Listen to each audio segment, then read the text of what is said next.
Hi everyone, welcome back to my channel. If you're new here, make sure to subscribe so that you can stay up to date on all my newest videos. But whether you're new or old, obviously you read the title if you're here, so let's get into it.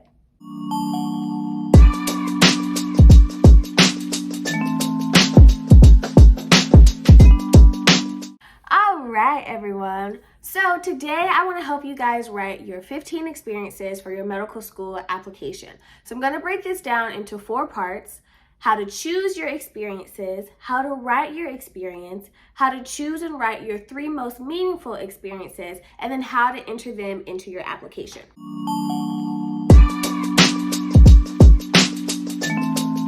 So how do you choose what experiences from undergrad will go on your application? Start out by just looking at or writing out everything that you've done in undergrad. So were you on a panel? Did you volunteer? Did you win some awards? Did you do research? What clubs were you in? Literally every activity you've done besides going to class in undergrad needs to be on this reference list. When you're making this list of your activities, just focus on what you've done in undergrad. Don't worry about like, should I put this on my application? Is this relevant to medicine? Blah, blah, blah, blah, blah.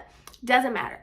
Just go ahead and write out all of your experiences. Now that you have your list of experiences, and they can be just as simple as like a title, like chess club, track team, blah, blah, blah, blah, blah, whatever. Just, titles. Now start thinking about what you want to put on your application. So we're still not choosing yet, but we're looking at activities and we're deciding what was most meaningful to me, what helped to shape me as a person, what made me grow, what was significant to me, what had an impact on my life, what allowed me to have an impact on someone else's life. So you want to look at these experiences and say, what is the most meaningful? For example, for me, on my list, I had chemistry club. Well, I joined freshman year, I went to a few meetings, and that was it. So I could cross that off the list because I can't really elaborate on that. It didn't really have a super huge impact on my life because I wasn't an active member. So go ahead and cross off things like that, things that you don't feel you could elaborate on, talk about, or didn't really have a significant impact on your life. So now that you've narrowed down the list, you want to look at the AAMC 15 core competencies, and I'll link those down in the description box below so you don't have to go look for it. But anyway, you want to look at the 15 competencies and you want to match your experiences that you chose to these 15 competencies. And like one activity can encompass a bunch of competencies, but you just want to go ahead and match them. So now that you've matched them, you want to look and see, were there any experiences you were not able to match to a competency? Take that off the list. Now, if you still have more than 15, you need to pick the ones that are like the most meaningful to you. If you don't have 15, I would suggest going to a pre-med advisor or a friend or someone who knows you personally and kind of ask them, like, is there anything I forgot? Can you kind of like help me brainstorm? Because I think it's really important to, if you're going to apply to medical school, you want to fill up those 15 spaces. When I was first filling out my application, I only had 9 experiences, and I was like, well, technically you only have to have 1, so I'm just gonna leave it. But I'm glad I didn't, and I hope you don't either. Make sure you find those 15. All right, since you're still here, make sure to like, comment, and subscribe.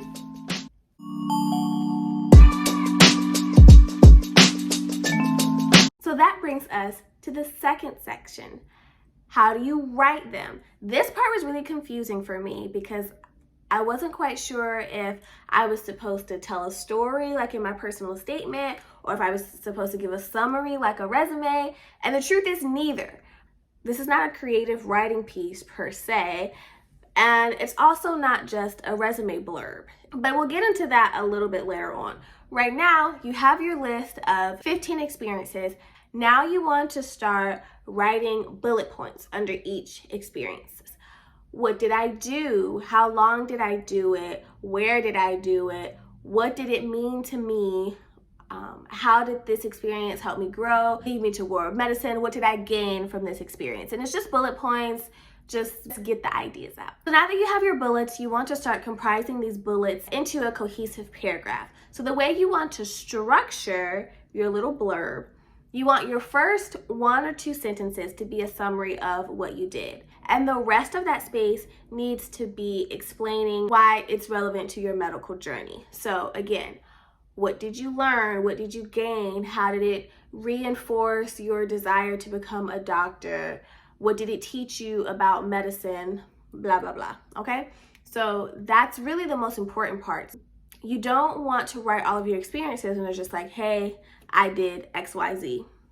How does that really help medical schools know that they want to accept you? It doesn't. This isn't your personal statement, but you still want yourself to shine through your application and grab the reader's attention and get to know you a little bit. And you do that by your reflection of your experiences and being able to articulate how they made you want to be a doctor. All right, so for example, let's use one of my experiences. For this first example, I used a research experience. So as you can see in the first 2 lines, I gave a summary of what it was. I went to a conference, this was my poster title, great. In the next 4 lines, I talk about what I gained from the experience and how I believe that will help me in my career as a physician.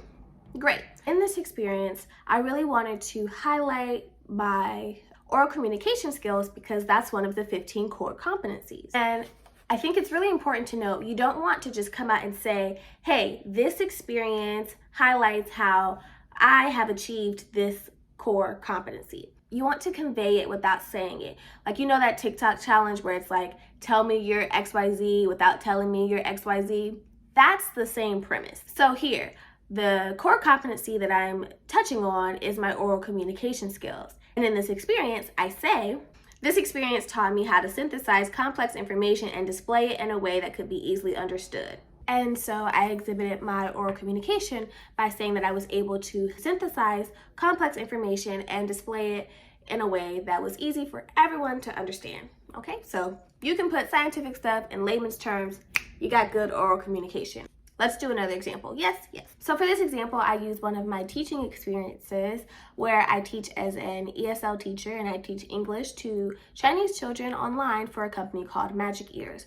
I think this is a unique example because this is an example where I don't necessarily say from this experience I learned, but in talking about what I do as an ESL teacher, it conveys the competencies and obviously the skills that I learned because I had to learn the skills to be able to do them. So you don't necessarily have to say, this is what I did, I learned XYZ. You know, you can kind of just talk about your experience or tell a story that conveys that same thing. All right, let's do another example.